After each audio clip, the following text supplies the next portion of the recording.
안녕하세요. 사연에 빠지다의 DJ 민영입니다. 오늘은 30대 후반의 돌싱녀 분께서 사연 보내주셨는데요. 사연자님의 따님이 자신의 인생을 구해줬다면서 아주 놀라운 이야기를 들려주셨습니다. 그 기상천외한 이야기 함께 들어볼게요.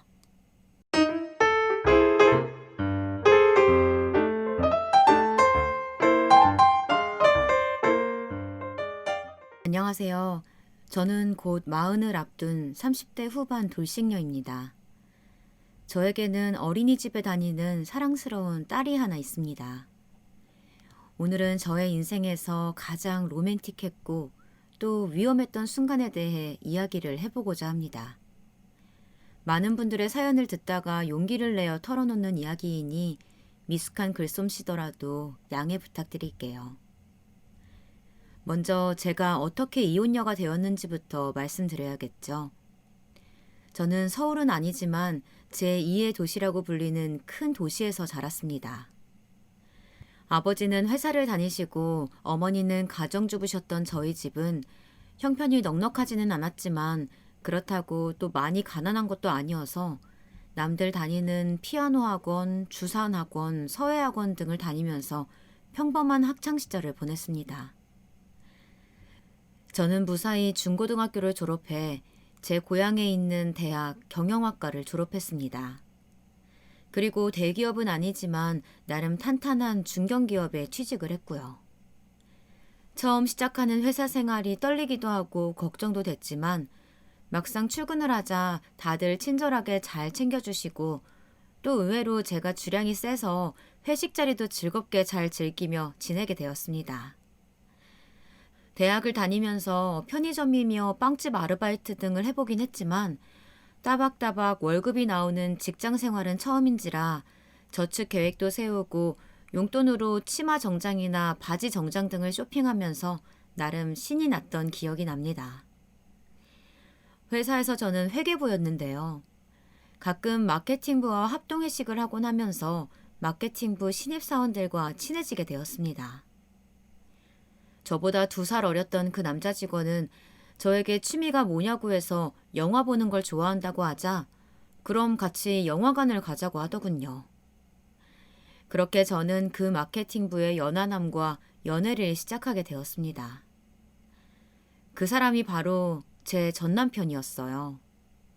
저는 그 사람과 6개월 정도 데이트를 하다가 하루는 맛있는 보쌈집이 있다고 해서 굴보쌈을 먹으러 갔습니다. 그 사람이 소주를 시켜서 저도 못 먹는 술이지만 그날따라 한 잔 마시고 싶어 같이 마시다 보니 머리가 깨질 듯이 아프더군요. 괜찮아요? 네. 근데 머리가 좀 아프네요. 제가 소주는 잘 못 마셔서요. 괜히 내가 시켰네요. 그럼 어디 잠깐 쉬고 갈까요? 제가 머리가 아파서 몸을 가누지 못하자 그는 걱정을 하면서 잠시 쉬고 가자고 하더군요. 그렇게 저희는 근처 모텔에 들어가게 되었습니다. 저는 순진하게도 잠시 쉬어간다는 말에 숨은 의미가 있을 수도 있다는 것을 미처 생각하지 못하고 그렇게 그와 하룻밤을 보내게 되었습니다. 지금 생각하면 바보였나 싶을 정도로 그때는 순진했던 것 같아요. 그렇게 밤을 보내고 다음날 눈을 떴는데 그 사람이 제 곁에서 옷을 거의 입지 않은 상태로 누워있는데 눈앞이 아찔했습니다. 물론 사귀는 사이이긴 했지만 그래도 너무 경솔했던 것은 아닐까. 이대로 이 사람이 나를 모른 척하면 어쩌지 하는 생각들이 들더군요. 그렇지만 그 사람은 곧 잠에서 깨서는 저에게 같이 콩나물 해장국을 먹으러 가자고 하면서 제가 더 좋아졌다고 했습니다. 저한텐 실수가 아니었어요. 괜찮다면 저랑 진지하게 만날래요? 그렇게 저는 제 생애 첫 연애를 회사 동료와 하면서 사랑을 키워갔습니다. 그런데 그와 그렇게 밤을 보내고 얼마쯤 지났을 때 갑자기 속이 답답하고 머리가 어지러운 것을 느꼈습니다. 어쩐지 몸이 처지는 것 같기도 하고 기운도 없고요. 그러고 보니 이번 달 생리를 건너뛰었다는 게 번뜩 생각이 나더군요. 등에서 식은땀이 흘렀습니다. 깜짝 놀라서 근처 약국으로 뛰어가 임신 테스트기를 해보니 아니나 다를까 2줄이었습니다. 저는 어떻게 해야 할지 갈팡질팡하다가 일단 근처 산부인과로 달려갔어요. 초음파를 해보니 임신 6주더군요. 초기라서 조심해야 한다고 했습니다. 저는 그 길로 당시 남자친구에게 전화를 해서 임신 소식을 말했고 그 사람은 아기를 떠나보낼 수는 없다고 하면서 저에게 청혼을 했습니다. 우리 소중한 아기잖아. 난 당신이랑 이 관계 이어가고 싶어. 어찌됐든 결혼도 생각했던 일이고. 정말? 괜찮겠어? 그렇게 우리는 서로에 대해 충분히 알지도 못한 채 속도 위반으로 결혼을 하게 됐습니다. 비록 배가 불러하는 결혼이었지만 저는 웨딩 플래너와 열심히 상담하며 식장도 잡고 웨딩 촬영도 하면서 특별한 결혼식이 될 수 있도록 애썼죠. 많은 사람들의 축복을 받으며 결혼했고 가까운 일본 오키나와로 신혼여행도 다녀왔습니다. 아직도 오키나와 해변에서 새로 산 비키니를 입고 조금 나온 배를 만지면서 수영하던 그때 그 행복한 기분이 잊혀지지 않을 만큼 저의 신혼생활은 행복했습니다. 남편은 출산을 앞두고 1년 휴직을 하게 된 저에게 딸기를 사다 주기도 하고 선물이라며 장미를 한 송이 사오기도 했습니다. 돈이 없어 낡은 주공아파트 전세를 얻었지만 나날이 불러오는 배를 만지면서 곧 태어날 아기에게 말을 걸고 남편과 함께 아기 이름을 지으며 행복한 나날을 보냈죠. 그러나 서로 너무 짧은 시간 만남을 가져서인지 그런 꿈 같은 시간은 오래가지 않더군요. 남편은 술을 좋아하는 사람이었고 저에게 잘해주려고 했지만 시도 때도 없이 불러내는 친구들 모임만 5개가 넘었습니다. 남편은 친구들과 술을 마실 때면 새벽 4시, 5시가 되어야 들어오기 일쑤였고 술만 마시면 저에게 왕노릇을 하면서 이거 가져와라, 저거 해달라 하는 것이었어요. 야, 빨리 네 서방 지금 양말 좀 벗겨달라고 하지 않냐? 얼른! 여보, 제발 술 좀 자제하라니까. 왜 그렇게 모임이 많은 거예요? 당신이 굳이 그 모임 다 안 나가도 되잖아요. 시끄럽고 얼른 양말이나 벗겨. 정말. 한숨이 깊이 뿜어져 나왔습니다. 순간적으로 결혼에 대한 후회도 되고 짜증도 일었죠. 그런데 아무리 술이 깼을 때 남편에게 술 좀 자제하라고 술을 먹고 시키는 것 좀 하지 말라고 부탁을 했지만 그때뿐이었어요. 산딸이 다가오자 저는 남편에게 이번 달만큼은 언제 아기가 나올지 모르니 술자리 모임을 가지 말아달라고 부탁했죠. 남편은 알았다고 하고서는 그 말을 까먹은 듯 또 약속을 잡더군요. 저는 너무 섭섭했지만 그래도 내가 배가 아프다고 하면 달려오겠지 생각하며 직장 일이 힘들어서 술 한잔 하나보다 이해하려고 애썼습니다. 어쩐지 예정일을 앞두고 배가 땡겨오는 일이 잦아지더군요. 아직 1달이나 남았는데 저는 애써 병원에서 괜찮다고 했던 말을 되새기며 마음을 편히 가지려고 애썼습니다. 그런데 그러던 어느 날이었어요. 여느 때와 다름없이 모임 나간 남편이 오지 않아 저녁을 혼자 챙겨 먹고 잠시 소파에 앉아 TV를 보는데 갑자기 다리 쪽이 뜨끈한 느낌이 들었습니다.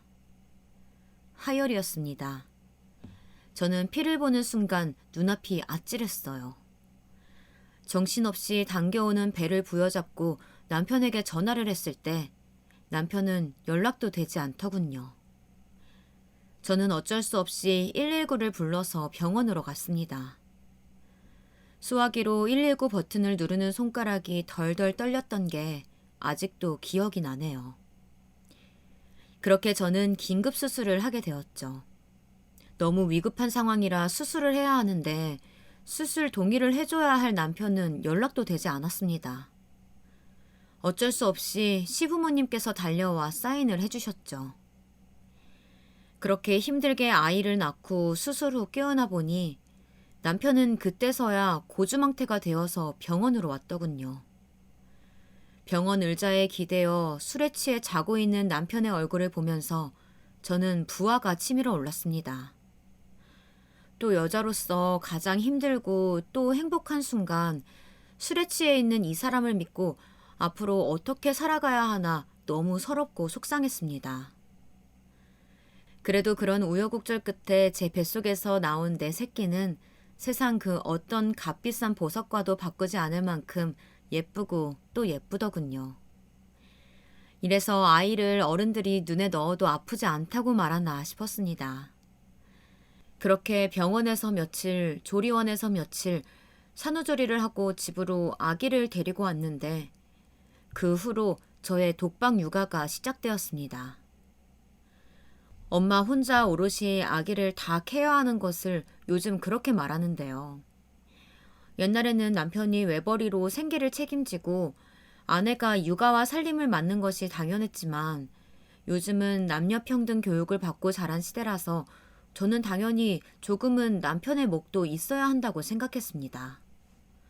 더군다나 저 역시 일을 아예 그만둔 것이 아니라 1년 휴직한 상태였으니까요. 그러나 남편은 언제부턴가 집에 오면 응애응애 밤낮 없이 울어대는 갓난쟁이를 쳐다보지도 않고 방에 틀어박혀 컴퓨터 게임을 하고 저를 무시하기 시작하더군요. 여보, 우리 애기 그래도 한번 안 하나 보지. 무슨 남보도 그러고 있어요. 나 지금 컴퓨터 하는 중이잖아. 게임하는 거잖아요. 순간 저도 갑자기 소리를 빽 지르고 말았습니다. 왜인지 모르겠지만 그간의 스트레스가 많이 쌓여있던 듯 했습니다. 나 역시 아이 보느라 잠 한숨 제대로 못 자고 있는데 이 사람은 도대체 왜 그렇게 회사 일 핑계만 대면서 남편 노릇을 하려고 하질 않나. 너무 섭섭하기도 하고 서운하기도 했습니다. 남편에 대한 실망감은 이루 말할 수가 없었어요. 근데 제가 그렇게 화를 내도 남편은 적반하장으로 회사 일 스트레스를 네가 알기냐 하냐면서 하루 종일 집에서 쉬는데 집이 왜 엉망이냐고 짜증을 냈습니다.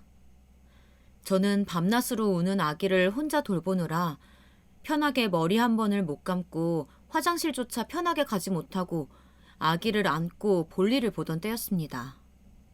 당연히 제 끼니도 못 챙겨 먹기 일쑤였죠. 설거지통에는 채 씻지 못한 아기 젖병이 가득했고요.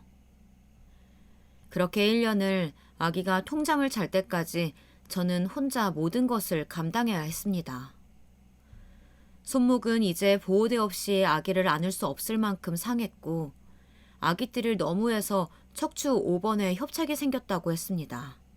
잇몸에는 풍치가 왔다고 했고요. 산후조리를 제대로 못해서 그런 것 같다고 하더군요. 온몸이 아팠고 모든 것이 너무 서럽고 힘들었습니다. 가끔 친정엄마가 들여다보러 오시면 저희 동네 카페에서 커피를 한 잔 시키며 겨우 한숨 돌리곤 했죠. 친정엄마는 제 얼굴을 보면 늘 한숨을 쉬시곤 했습니다. 네 서방은 도대체 뭘 하는 거냐며 제대로 도와주긴 하는 거냐고 도와줬으면 네 얼굴이 이렇게 되었겠냐며 안쓰러워하셨죠. 저도 그런 엄마 앞에서 할 말이 없더라고요. 그래서 애써 웃으며 서둘러 카페로 나가곤 했습니다. 카페 안에서의 휴식 시간, 커피 한 잔 마시는 그 시간이 저에겐 참 세상 그 무엇보다 귀한 자유였어요. 따뜻한 오후의 햇살 아래 마시는 커피 한 잔. 뭔가 숨이 트이는 것 같고 그제야 나도 엄마이기 전에 사람이라는 걸 자각하는 순간이었죠. 그러다 너무 속상한 일도 있었어요.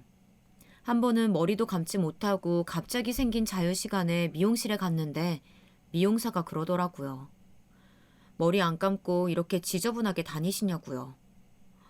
딱 봐도 미혼의 젊은 미용사 아가씨더군요. 아이고, 머리에 떡이 많이 지셨네? 젊은 분이 너무 바쁘신가 봐요. 직장 일이 많이 바쁘신 거예요? 아, 네. 저는 그 순간 너무 당황해서 아무 말도 못했지만 머리를 자르고 돌아오는 길에 혼자 눈물을 글썽였던 기억이 납니다. 머리를 못 감는 애엄마 사정을 몰라주는 게 서러워서요. 어쩌다 내가 머리 한번 편하게 못 감는 신세가 되었나. 그렇게 제 가슴에는 서러움이 쌓이고 있었습니다. 남편은 연애 때는 같이 노는 죽이 맞아 즐겁고 좋았던 사람인데 결혼 후 의무가 늘어나자 조금이라도 본인 힘든 일이나 희생은 절대 하지 않으려고 하는 사람이라는 게 정이 너무 떨어지더군요. 시댁이요? 물론 말하긴 했죠. 그런데 시댁의 반응은 참으로 어처구니가 없었습니다. 제가 독박 육아로 인한 힘듦을 말했더니 걔가 원래 좀 그런 면이 있다. 막내라 그래, 막내라. 근데 원래 이런 건 여자가, 아내가 먼저 감싸고 달래주는 거야. 대신에 걔가 돈 벌잖니. 넌 그 돈 쓰고. 걔도 나름대로 바깥일 하느라고 스트레스가 얼마나 많겠냐. 네가 이해를 좀 해줘야지. 오히려 얘는 바깥일 하느라 지금 더 힘든 일 하면서 스트레스 받는데 어디다 털어놓을 데도 없으니까 그게 얼마나 힘들겠니? 사회생활이 보통 일이니? 어머니, 그래도 저도 힘들어요. 저도 정말 요즘 머리 감을 정신도 없이 늘 저만 안절부절이라고요. 근데 그 사람은 정말 하나도 신경 안 써요. 모든 게 다 제 차지가 되었다고요. 얘, 여기 와서 이럴 시간이 있니? 아무리 네 시애미가 편하다고 해도 어떻게 내 앞에서 내 아들 욕을 그렇게 해? 네가 이해하고 받아줘라. 그거 아니면 뭐 무슨 수가 있겠어. 당장 가라. 아유, 진짜 아침부터 짜증나게 왜 와가지고. 네, 시댁에서는 막내라 그렇다고 감싸기만 합니다. 그날 저 집에 오면서 서러워서 참 많이도 울었습니다. 어떻게 세상 누구 하나 내 마음을 알아주는 사람이 없을까 싶었어요. 그러다 결정적인 사건이 터졌습니다. 저희가 새로 전셋집을 옮겨서 집들이 겸 남편 친구들이 왔던 날이었어요. 저는 아기 때문에 피곤해서 일찍 아기를 재우러 방에 누웠다가 아기가 겨우 잠들자 오랜만에 맥주나 한잔 해야겠다 싶어 다시 거실로 나가려던 참이었습니다. 야야, 너 그때 걸렸냐? 뭐 언제? 아, 왜 그때 말이야. 애기 태어났나 우리 같이 노래방 갔었잖아. 아, 그날 진짜 물 죽였는데. 그치?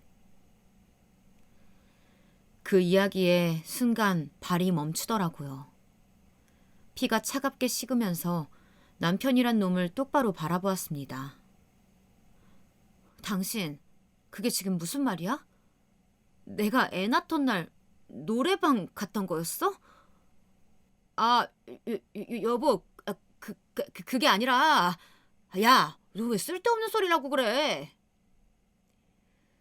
저는 당황하며 말을 더듬는 남편과 그 친구들의 얼굴을 보고 정말 사지가 벌벌 떨린다는 것이 어떤 느낌인지 알겠더라고요. 분노가 치밀러 올랐습니다. 제가 갑작스러운 하혈로 쓰러져 수술 동의를 해줄 사람이 없어 시부모님이 달려오시고 남편은 오리무중이었던 그날, 남편은 축구팀 동호회 친구들과 고깃집에 갔다가 2차로 포장마차에 가서 술을 많이 먹었다고, 회사에서 승진한 형이 있어서 기분 좋아서 그렇게 마시다 보니 배터리가 나간 것도 몰랐다고 말했었어요. 그런데 사실은 노래방에서 도우미들을 불러 놀았던 거였습니다. 저는 남편이 술과 친구만 좋아한다고 생각했지 여자가 있는 그런 곳에 간다고는 감히 상상도 못했었기에 갑자기 남편이 사람같이 안 보이더군요. 어떻게 자기 새끼 품은 아내가 아파서 남편을 찾을 때 폰까지 꺼놓고 여자들과 유흥을 즐길 수 있을까요? 정말로 사람에게 깊은 실망을 한다는 것이 이런 것이구나. 저는 처절하게 깨달았습니다. 인간으로서 하지 말아야 할 짓을 남편이 저에게 한 것이었죠. 그 후로 저는 아기가 너무 어렸기에 그날 일을 잊으려고 애쓰며 남편과 잘 지내보려고 했지만 너무 실망을 해서 그런지 말 한마디가 곱게 안 나가고 남편의 모든 것이 짜증나고 보기가 싫었습니다. 계속 짜증을 내고 시비조로 구는 저를 남편은 이해하지 못했고 급기야 남자가 노래방 좀 간 걸 가지고 왜 그 난리를 부리냐며 적반하장으로 나오더라고요. 그러다가 도저히 같이 못 살겠다고 먼저 이혼을 요구하더군요. 당신이랑 도저히 못 살겠다. 매일 사람 바가지 긁는 것도 정도 것이지.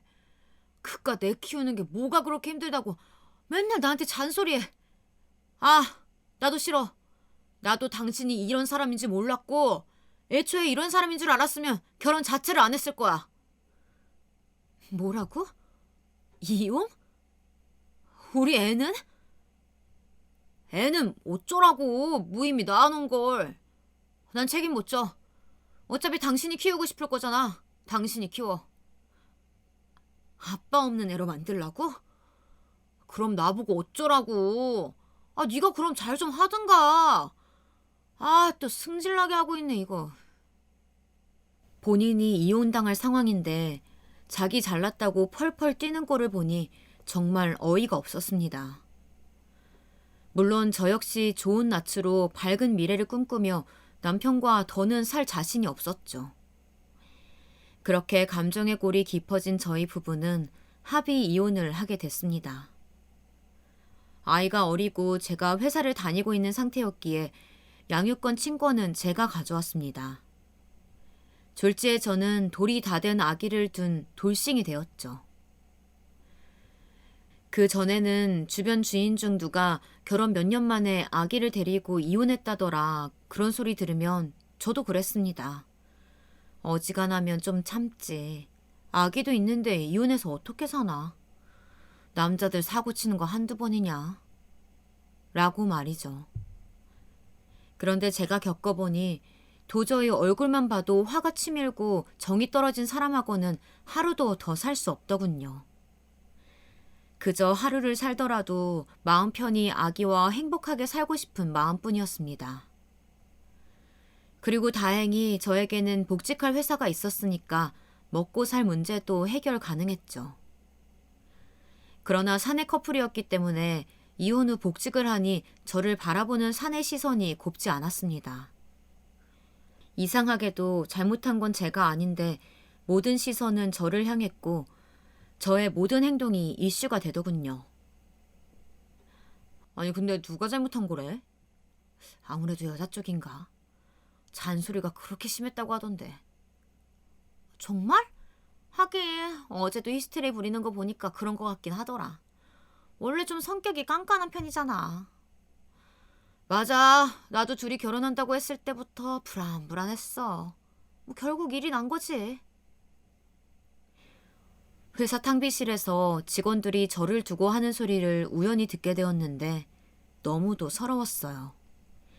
잘 알지도 못하면서 입방아만 찌어대는 사람들. 도대체 우리에 대해 뭘 안다고. 아마도 남편이 회사 내에 친한 직원이 많아서 그런 것 같았습니다. 오기로라도 어떻게든 꾸역꾸역 버텨보려고 했지만 녹록치 않았습니다. 저는 결국 이직을 하고 말았어요. 참 씁쓸한 현실이죠. 가해자들, 잘못을 저지른 사람들은 뻔뻔스레 회사를 다니고 오히려 결혼 생활에서 가장 마음고생하고 힘들었던 저는 이직을 하게 됐다는 것이. 그런데 어쩔 수가 없더라고요. 그 허하고 힘든 마음을 그저 밤에 홀로 맥주를 한 잔 마시는 것으로 버티는 수밖에 없었습니다. 다행히 예전에 같이 일했던 사수가 소개한 회사에서 저를 스카우트해줬습니다. 병행 수입 업체로 여러 가지 아이템을 병행 수입하고 중국 청도에 가서 물건을 떼오는 그리 크진 않지만 매년 흑자를 기록하는 내실 있는 회사였습니다. 저는 친정 부근으로 이사를 가서 가끔 아기를 친정 엄마에게 부탁드리면서 해외 출장을 가기도 하고 회사 일에 매달렸어요.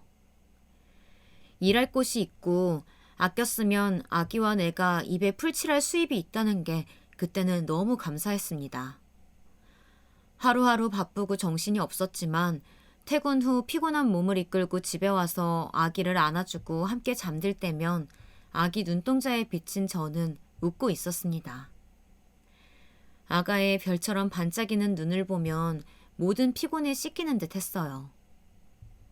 이 아기는 나의 전부다. 내 목숨을 걸고 지켜내야지. 항상 밤마다 다짐하면서 그렇게 이혼 후 1년을 저는 정신없이 목구멍이 포도청이라는 말처럼 먹고 살기 위해서 일만 하며 살았습니다. 제가 일에 매달릴수록 회사에서 제 업무의 비중은 더 커져갔습니다. 필사적으로 열심히 일한 덕에 제법 인정을 받게 됐죠.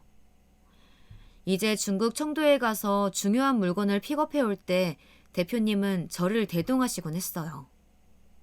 제 조언이 물건 고를 때 도움이 된다고요. 그렇게 여느 때처럼 청도행 비행기에 몸을 싣고 출장에서 돌아오는 비행기 아니었습니다. 그날따라 출장에서 돌아오는 것은 저 혼자였어요. 대표님이 급한 일정이 있으시다고 먼저 한국에 가셨고 저는 나머지 일들을 마무리하고 혼자 한국으로 향하고 있었습니다. 그때 자리에 앉아 노트북으로 마무리 지을 잔업이 있었는데 분명히 챙겨온 줄 알았던 노트북 보조 충전기가 아무리 찾아도 없었습니다. 빨리 작업해야 하는 보고서가 있는데 큰일이었어요. 많이 당황한 나머지 허둥대는 저에게 갑자기 어떤 목소리가 들리더군요. 제 거 쓰실래요? 핸드폰하고 충전잭 같죠? 고개를 들어보니 옆자리에 앉아있던 남자분이었습니다. 일 때문에 정신이 없어 의식하지 않고 있었는데 배터리를 빌리면서 보니 180이 넘어 보이는 건장한 근육질 체형에 쌍꺼풀이 없는 눈이 매력적인 그런 분이었습니다. 저는 어쩐지 그 남자가 자꾸 신경 쓰이고 호감이 가더군요. 그래도 어차피 말을 걸거나 연락처를 물을 용기는 없어서 그냥 보조 배터리로 노트북에 급한 업무를 마친 후 조용히 고맙다는 말을 전하며 속으로 아쉬움을 삼켰습니다. 감사의 표시로 견과류 한 봉지를 내밀면서요. 감사해요. 이거 드세요. 아, 이거 간식인가요? 그런데 제가 좀 많이 출출한데 혹시 시간 되시면 공항 내려서 같이 식사하실래요? 네? 밥이요? 네. 부담스러우시면 거절하셔도 됩니다. 뜻밖에도 그 남자분은 선뜻 저에게 배고프지 않냐고 밥 먹으러 가자고 하는 거였어요. 저는 얼떨떨했지만 배가 고프기도 했고 그분과 그냥 헤어지는 게 아쉽기도 해서 식사를 하러 가게 되었습니다. 둘 다 중국에서 며칠 있다 보니 한국 음식이 먹고 싶어 삼겹살을 먹으러 갔죠. 제가 자주 가던 단골 가게였는데 그 집은 칼집을 낸 숙성 삼겹살과 같이 먹는 김치 칼국수가 유명한 집이었어요.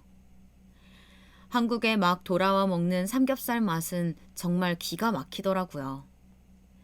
김치 칼국수는 또 어찌나 칼칼하고 맛있던지.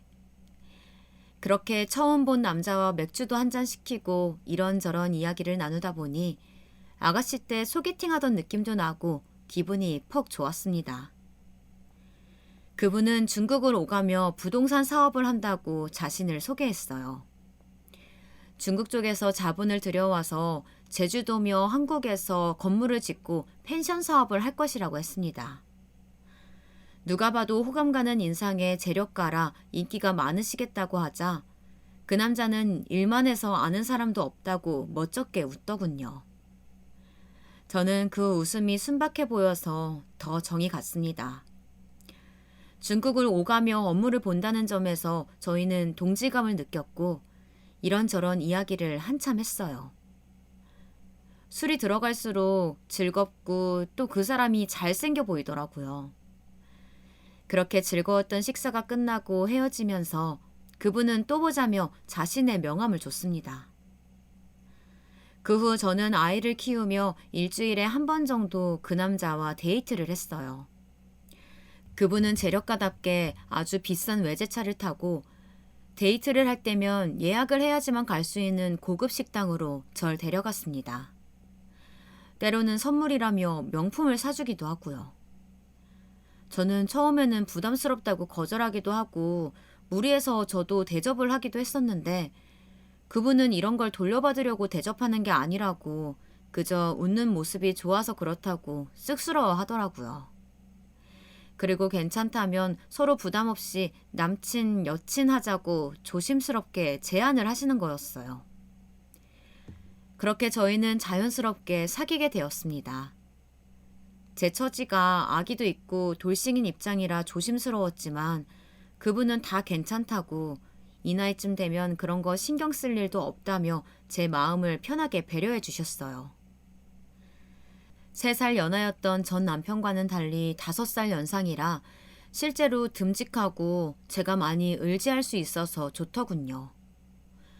그렇게 사랑을 쌓아가면서 저는 제 외모도 더 신경을 쓰게 되었습니다. 그러니 자연스럽게 생활에 활력이 생겼고요. 일하랴 데이트하랴 바쁘긴 했지만 친정엄마도 활기찬 딸의 모습이 좋아 보이셨는지 아기 많이 돌봐줄 테니 좋은 사람 같은데 잘 만나보라고 응원해 주셨어요. 너 그간 얼마나 힘들었니? 네 눈에 그늘지는 거 엄마는 다 알고도 모른 척 했어. 근데 이제라도 괜찮은 사람 만났으면 잘 해봐야지. 네 나이 아직 젊어. 뭐라도 할 수 있어. 그러니까 한번 잘 만나봐. 고마워, 엄마. 눈물을 글썽거리며 말하는 친정엄마의 말에 저도 따라 눈물 어린 웃음을 짓고 말았습니다. 엄마의 마음도 얼마나 편치 않았을까요? 딸이 시집 갔다가 이혼해 힘들게 살고 있는 모습만 보여주는데 엄마도 매일이 한숨이었을 거예요.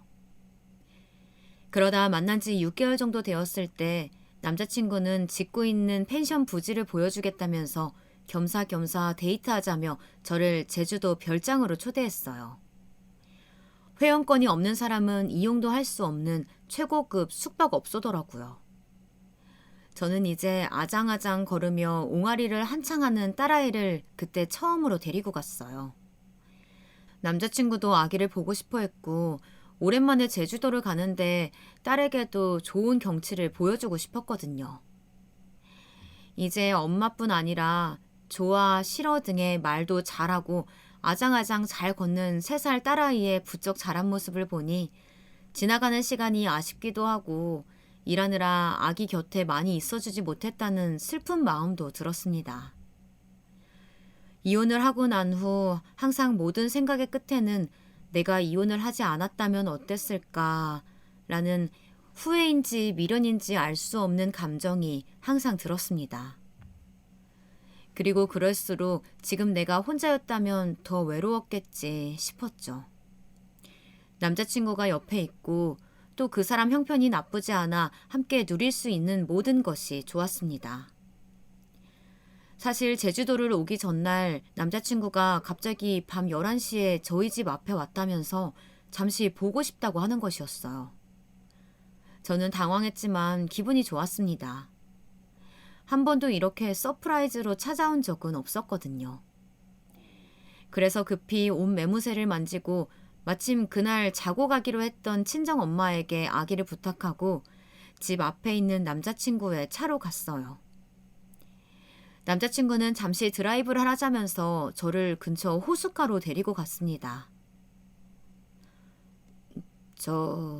혜영씨, 제가 하는 말 오해 말고 들어줬으면 해요. 네, 말씀하세요. 저는 혜영씨가 제 마음속의 첫사랑 같습니다. 나이 들어서 이런 감정 너무 부끄럽고 웃기지만 진짜 너무 설레고 혜영씨가 좋아요. 저와 결혼해 주시겠어요? 네? 그 말과 함께 남자친구는 백화점 명품관에서 산 것이 분명해 보이는 빨간색 반지함을 꺼내더군요. 결혼 반지로 잡지에서만 보던 그 브랜드였습니다. 저는 너무 놀라서 어안이 벙벙해졌습니다. 너무 빠른 것 같기도 하고 총각인 이 사람이 너무 성급한 건 아닐까. 나는 아이가 있는데 등등 여러 생각이 스치며 머릿속이 복잡해졌습니다. 이런 로맨틱한 상황에서 마음 편히 행복해할 수 없는 제 처지가 서글프기도 했고요. 저는 일단 성의를 생각해서 반지는 받아주겠다. 그런데 결혼에 대해서는 좀 더 신중하게 서로 생각해보자고, 일단 제 딸을 같이 키울 수 있을지 그 부분도 서로 배려가 필요하다고 그렇게 말했어요. 남자친구는 안 그래도 제주도에 초대할 때 딸아이를 함께 보고 싶다고 같이 데려왔으면 한다고 말하더라고요. 제주도 관광도 하면서 제 딸과 친해지고 싶다고요. 그리고 결혼을 하면 회사를 그만두고 자신의 사무실 일을 제가 좀 봐줬으면 좋겠다고 하더라고요. 저는 남자친구와 미래를 함께할 생각을 하니 설레기도 하고 딸이 마음 한켠에 걸리기도 해서 싱숭생숭한 마음이었습니다. 그렇게 떠난 제주도의 고급 숙박업소에서 딸아이는 남자친구와 처음 만났습니다. 사실 딸아이는 낯을 많이 가리지 않고 어린이집도 잘 적응하던 외향적인 아이라서 저는 큰 걱정은 하지 않았었어요. 딸이 사람을 워낙 좋아하고 초면인 사람도 잘 따랐기 때문에 당연히 그러리라 생각했죠. 그런데 엄마. 남자친구가 인사를 하며 안으려고 손을 뻗자 갑자기 빤히 남자친구 얼굴을 쳐다보던 딸아이가 울음을 터뜨리는 거였습니다. 그리고 급기야 아장아장 걸어서 제 뒤로 와서는 제 다리를 붙잡고 숨더군요. 이상하다. 우리 지우가 이런 적이 없는데. 지우야, 지우야, 엄마 친구분이야. 좋은 분이셔. 인사드려볼래? 아니, 신호. 지우야, 안녕? 아저씨가 목마 태워줄까? 딸은 남자친구가 다가오자 팔다리를 휘저으며 난동을 부리다가 그만 옆에 있던 주스컵을 쏟아 남자친구의 바지를 버리게 하고 말았습니다. 저는 너무 미안하고 눈치가 보였어요. 비싼 옷만 사입고 세탁에도 몹시 신경을 쓰는 걸로 아는데 우리 애가 주스를 쏟아버려서요. 그 후로도 딸은 남자친구에게 인사도 하기 싫다며 계속 울어 제끼는 것이었습니다. 남친이 딸아이를 위해 사온 장난감도 아무 소용이 없었고 평소 환장하는 간식을 내밀어도 딸아이는 울음을 그치지 않았습니다.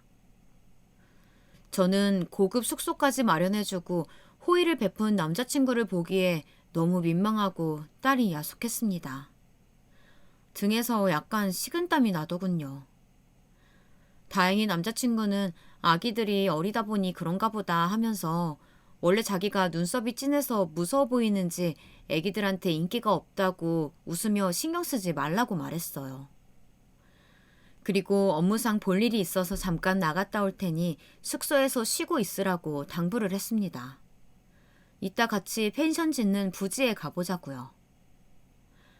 저는 딸아이가 너무 자지러지게 울어서 혹시나 하고 이마를 짚어보았습니다. 아니나 다를까 이마가 너무 따뜻한 것이 열이 있더군요. 급하게 택시를 부르고 근처 소아과에 갔더니 아기가 뭔가 스트레스를 받았는지 열경기가 왔다는 것이었어요. 약을 먹이고 많이 안아주고 푹 재우고 아무데도 가지 말라는 이야기를 듣고 저는 숙소로 돌아와 아기를 간호했습니다. 열이 끓는 아이를 간호하면서 저는 갑자기 눈물이 났습니다. 내가 남자친구를 만들고 연애하면서 내 뱃속으로 나온 내 자식을 돌보지 못했구나. 이 아기를 잘 키워내는 일이 우선인데 순간 달콤함에 빠져서 엄마로서 본분을 잊었구나. 그런 생각이 들었습니다. 그리고 오늘 딸아이가 스트레스를 받은 게 엄마에게 아빠가 아닌 남자친구가 생기는 것이 싫어서가 아닐지 걱정이 되었습니다. 아직 어리고 약하디 약한 이 아기를 보호해줄 사람이 나밖에 없는데 내가 너무 이기적으로 내 생각만 했구나 반성이 되더군요. 지금은 재혼을 생각할 때가 아니라 내 딸을 더 챙길 때라는 마음이 아픈 아이를 보고 있자니 확고해지더군요. 뭔가 울고 있는 딸을 보는데 내 눈에 씌어있던 콩깍지가 확 벗겨지는 느낌이었습니다.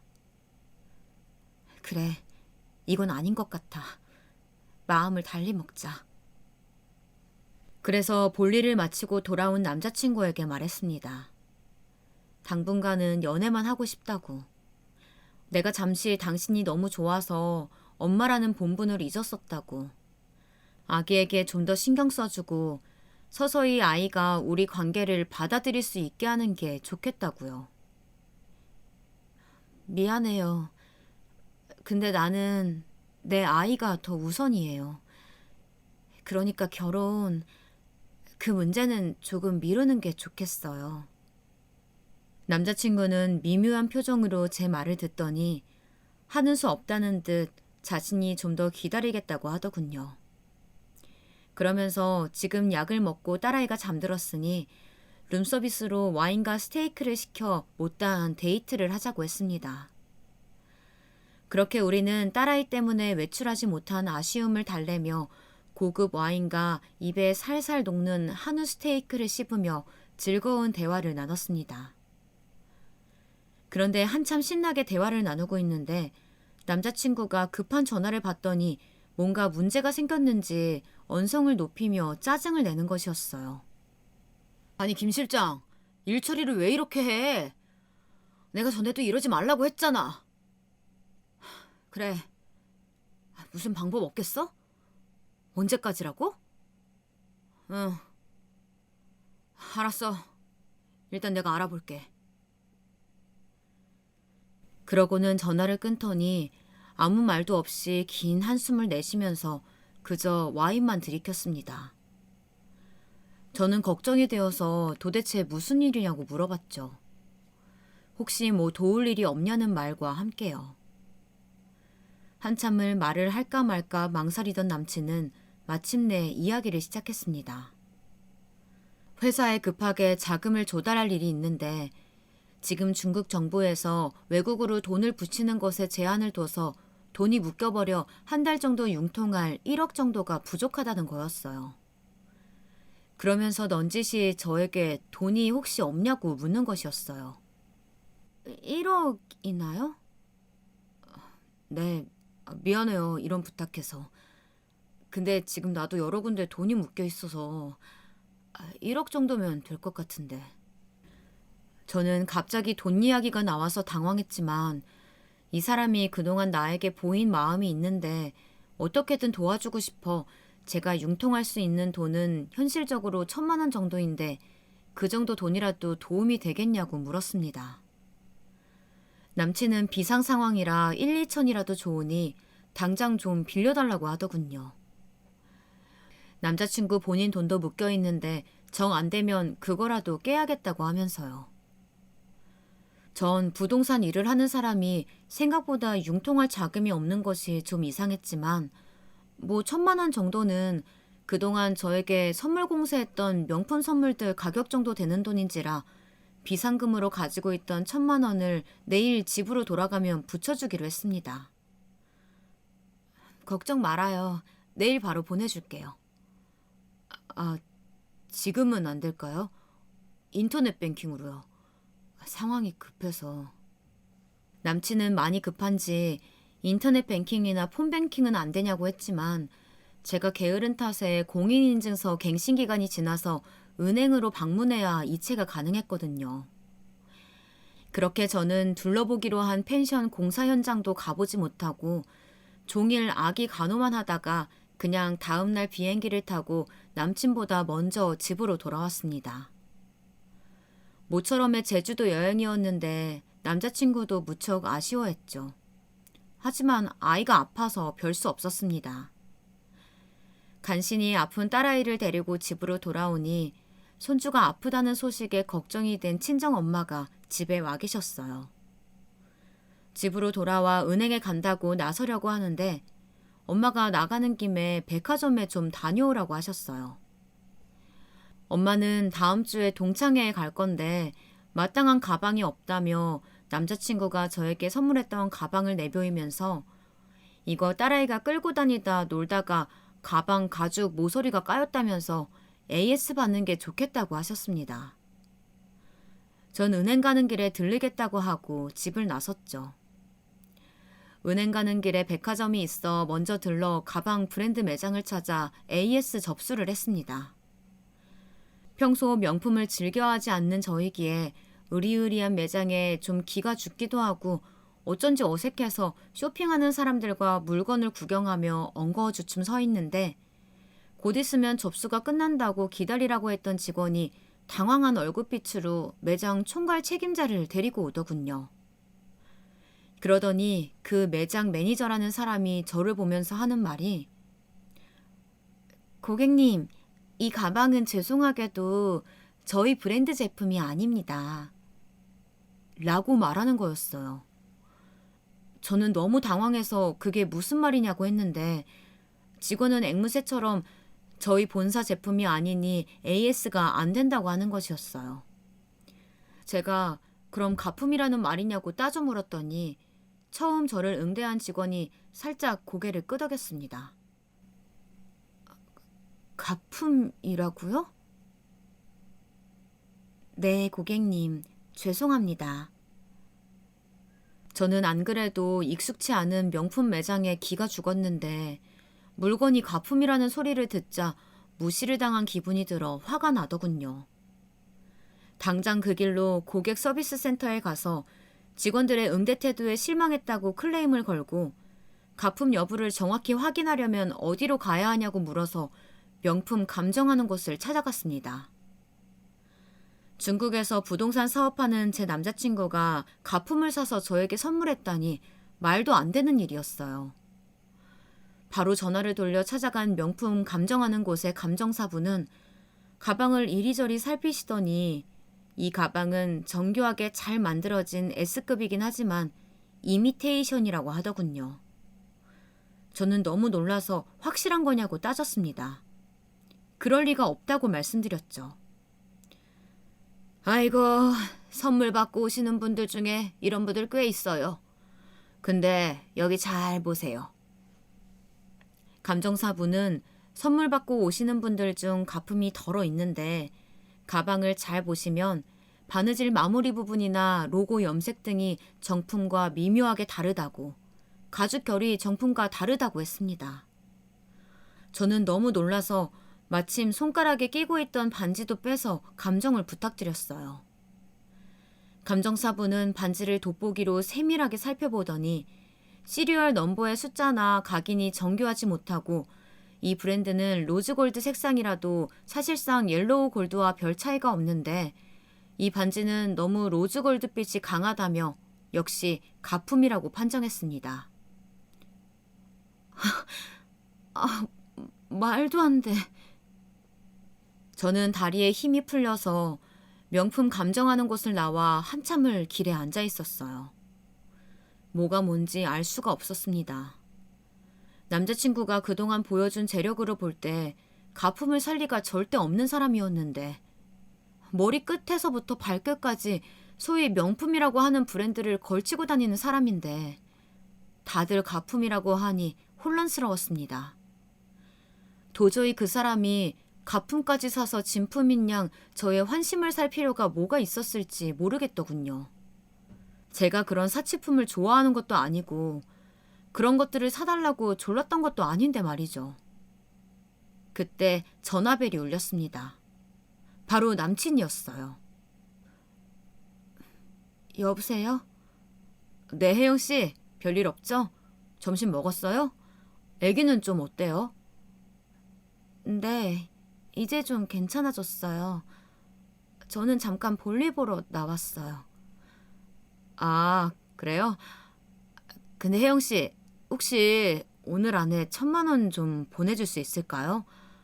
말하기 참 민망하긴 한데 한 2주 정도면 중국에서 돈 넘어올 거예요. 아, 네. 지금 은행으로 가고 있어요. 돈 붙이고 연락할게요. 그런데 전에 사준 토트백 있잖아요. 그거 백화점 AS 되는 거예요? 그 가방은 갑자기 왜요? 아, 딸아이가 모서리를 긁어서 수리 맡기려고요. 아, 그게 내가 홍콩에서 산 거라서 국내에서는 AS 안 될 거예요. 비싼 것도 아닌데 그냥 편하게 써요. 내가 다음에 더 예쁜 거 사줄게요. 저는 남친의 대답에 당황한 나머지 알겠다고 지금 돈을 붙이겠다고 말하곤 전화를 끊었습니다. 그리고는 그 브랜드 매장에 전화해서 다시 물어봤어요. 매장에서는 우리는 글로벌 브랜드라 시리얼 넘버가 있기 때문에 설령 홍콩에서 샀더라도 정품이 확실하면 당연히 AS는 가능하다고 하더군요. 저는 뭔가 여기서 심하게 쎄한 느낌이 들었습니다. 가품을 선물해서 환심을 사고 심지어 내가 솔직히 물어봤음에도 홍콩에서 사서 안 된다는 거짓말을 하다뇨. 뭔가 이상하다는 생각에 저는 그 후로 남친의 연락을 받지 않았죠. 그런데 남친 역시 제가 하루 이틀 전화와 문자, 카톡을 피하자 거짓말처럼 연락을 끊어버리는 것이었어요. 저는 한동안 이 사람이 나에게 실망해서 그랬을까, 지금이라도 전화해서 왜 가품을 선물했냐고 물어봐야 하나 많은 고민을 했지만 계속 연락이 되지 않다가 나중에 없는 번호라고 하니 연락할 길이 없었습니다. 그러고 보니 남친에 대해 제가 아는 것은 처음 만났을 때 받은 명함과 전화번호뿐이었어요. 정확히 집이 어디인지조차 알지 못했죠. 그런 상태로 저는 몇 달이라는 시간을 마음의 상처와 허무함을 안고 지냈습니다. 도무지 사람이라는 존재를 믿을 수가 없더군요. 저를 온통 뒤흔들어 놓고 사라진 그 남자는 도대체 어떤 사람이었는지, 밤마다 악몽을 꾸고 하루는 그가 그리웠다가 하루는 밉다가 도저히 정신을 차릴 수가 없었습니다. 그런데 어느 날 일이 하나 더 생기고 말았습니다. 친정엄마가 저에게 전화를 걸어오신 거예요. 당장 집으로 오겠다고요. 뭔가 다급한 목소리에 저도 같이 긴장이 되어 있었어요. 친정엄마는 꿈을 꿨는데 그 꿈이 너무 이상하다면서 그 남자에 대해 묻더라고요. 내가 있잖아. 꿈에서 네가 하얀 안개 속에 갇혀가지고 막 울고 막 그런 꿈을 꿨어. 그냥 악몽이려나 하고 넘어가려고 했는데 네가 울면서 날 붙잡더라고. 제발 자기 좀 살려달라고. 죽겠다고. 그러면서 네 지갑이 텅 비어있는 걸 나한테 보여주는데 내가 가슴이 쿵 하더라고. 너무 그 사람한테 돈 줬다고 하는 거 없지? 뭐 그 사람 부자라며. 그지? 순간 친정엄마의 목소리에 제 심장이 쿵쿵 가열차게 뛰기 시작했습니다. 세상에, 왜인지는 모르겠지만 그때부턴 손이 부들부들 떨려오는데 이상한 예감이 어째 현실이 되어가는 듯한 느낌이 들었습니다. 왜 사업을 하는 사람이 1억이 없고 몇천이 없어서 나한테 돈을 빌려달라고 할까? 이거 무언가 이상해도 단단히 이상한 거 아닐까?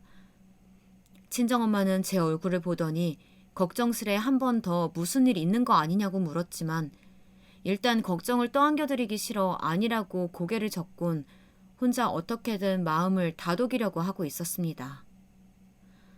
근데 참 하늘이 도운 건지 사건은 연달아 터지더라고요. 바로 경찰서에서 전화가 온 것이었어요. 경찰서라니 당황해서 얼굴빛이 변하고 있었는데 네, 여보세요? 정영 씨죠? 여기 서울 서초경찰서인데요. 혹시 김남현 씨 아시나요? 김남현. 남자친구 이름이었어요. 제가 한때 사귀었던 사이라고 하자 전화를 하신 형사분은 당황하시는 듯 하더니 저에게 꼬치꼬치 캐물으시더군요. 우연히 비행기에서 만났고 6개월 정도 데이트를 했으며 빌려준 돈은 없다고 하자 형사님은 정말 다행이라며 당하기 직전에 잘 피하셨다고 하더군요. 잘했다뇨?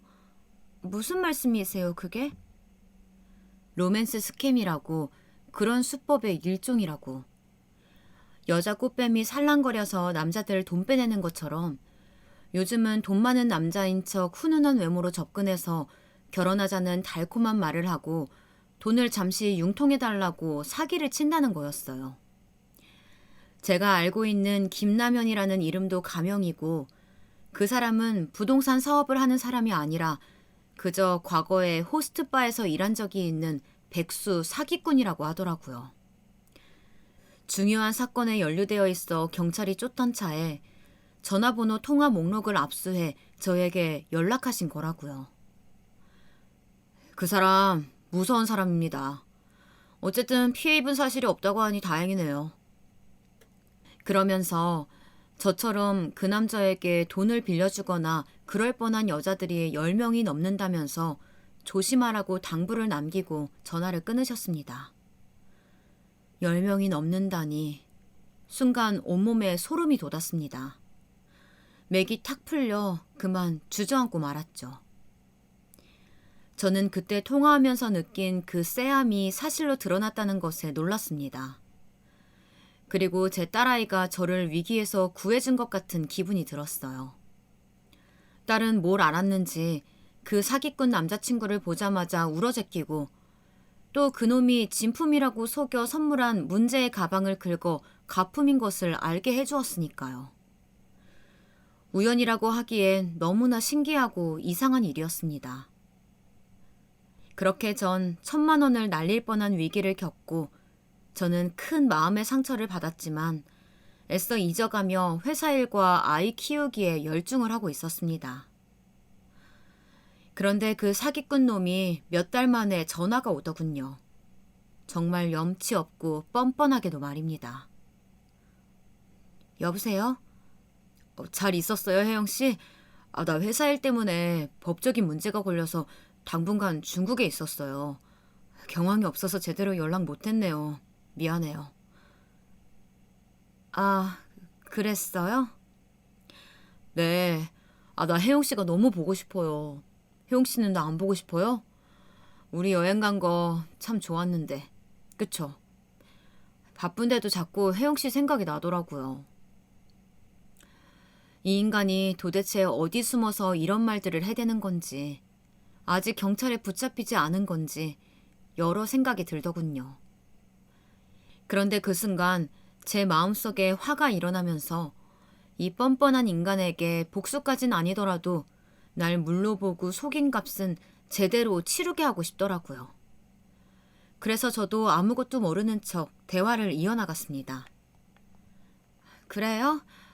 저도 보고 싶었어요. 많이. 그 급한 돈은 다 해결되신 거예요? 네, 해결됐어요. 다행히. 회사도 문제 없이 돌아가려고 하고 있고요.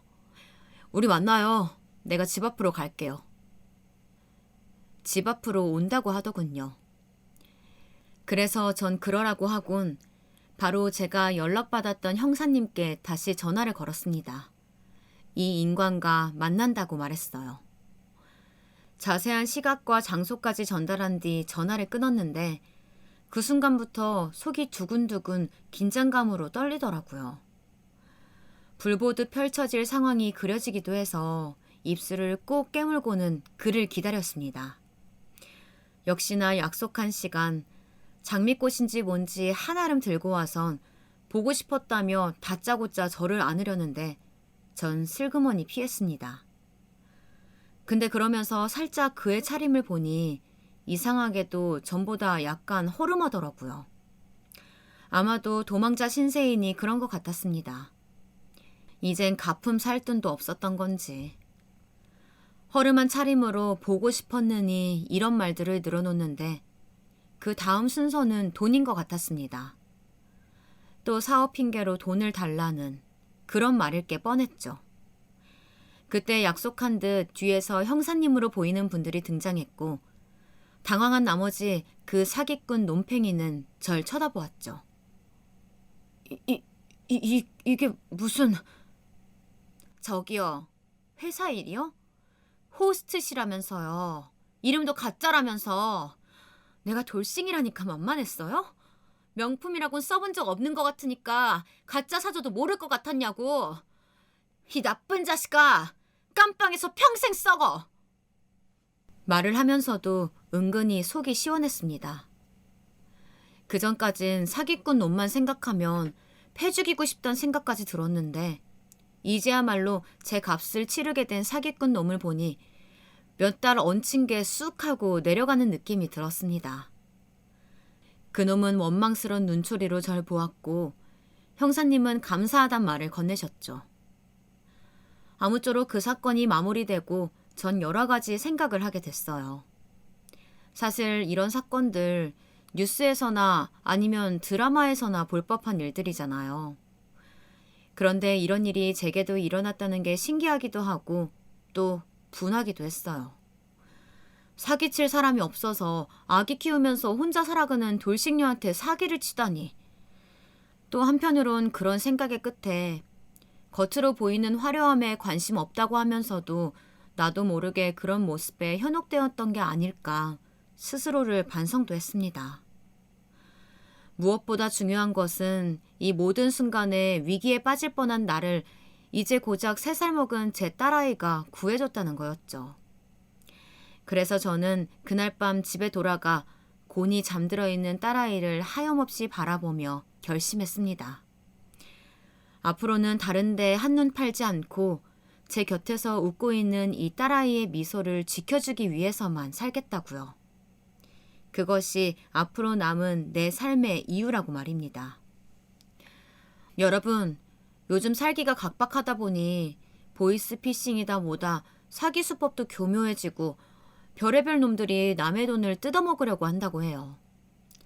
제 이야기 듣는 모든 분들 사기 조심 또 조심하시고 또 저처럼 약해져 있을 때 누군가 접근해서 달콤한 이야기를 한다면 꼭 2번, 3번 신중하게 확인하시기 바랍니다. 마지막으로 전국에 있는 돌싱분들, 우리 이혼에 대해서 우리 잘못이라는 생각 이제 그만하기로 해요. 지나간 일에 대한 후회보다는 앞으로 한 걸음 더 용기 있게 걸어나가는 스스로가 되어보자고요. 지금까지 제 이야기 들어주신 모든 분들 겨울 감기 독하다고 하는데요. 감기 조심하시고 오늘도 웃으면서 항상 행복하시길 빕니다. 그럼 이것으로 제 사연은 마치겠습니다.